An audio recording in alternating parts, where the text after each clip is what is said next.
Hi guys, today's November 30th, 2018. If you've been paying any attention, it should be apparent by now that humanity is facing many serious issues.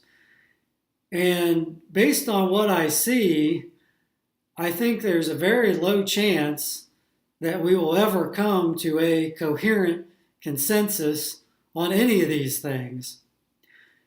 And one of the reasons for this is that the debates that occur often end up going down what I call a rabbit hole of irrelevance.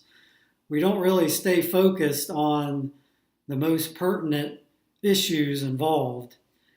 And of course, nowhere is this more true than in the dietary debates.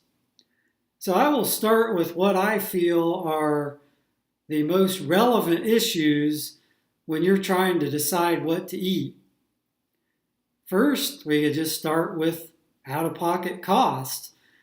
And this one should be pretty easy to determine. If you have at least a third grade education, you can figure out how much food costs per calorie. Secondly, and this may be probably the biggest one, because it has the most impact on your life, is what are the health outcomes of a given diet? And we should hopefully base this on looking at sound scientific evidence, the preponderance of scientific evidence, because there are a lot of studies out there, and of course not all of them are going to show the same thing. So as I've mentioned before, a lot of these studies are industry funded and very poorly designed if you actually scrutinize them. So I would prefer to focus on the ones that have a very sound scientific design behind them. Then the third issue that's relevant that ends up affecting all of us are the environmental impacts of your diet. So what happens when these debates come up? I mean, what are some of the issues that do get discussed that are of lesser relevance? I guess one would be the idea that vegans are fill in the blank. They're militant or they're controlling or self-righteous or whatever. Well, that may be true. I mean, maybe some of them are. But I don't see how that's more relevant than the three issues that I listed above. The other big one is, what did we eat in paleo times?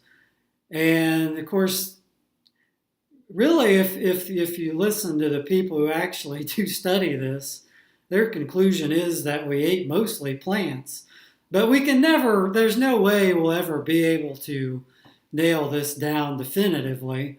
And that's one reason why some people like to have this argument.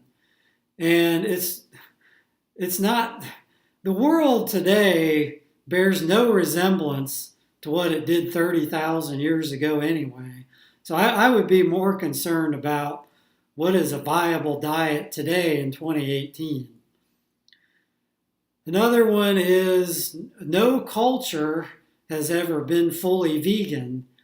Well, just because no culture hasn't done something, that doesn't mean they can't do it. I mean, we do a lot of things that aren't such a great idea, but it doesn't mean we should always follow what we've done historically. And then sometimes another one is the supplement, the B12 supplementation. People say if your diet requires any supplementation, then it's a flawed diet. And my answer to that is, well, if you can supplement cheaply and effectively, and the net result is your diet is going to have better health outcomes, wouldn't that be more desirable? Why get hung up on this appeal to nature all the time and being such a purist? And then sometimes it just goes into really nonsensical things like plants feel pain and therefore vegans are causing more pain than animal consumers. So if anybody can come up with more relevant issues than the three that I listed there in the beginning, I'd love to hear them.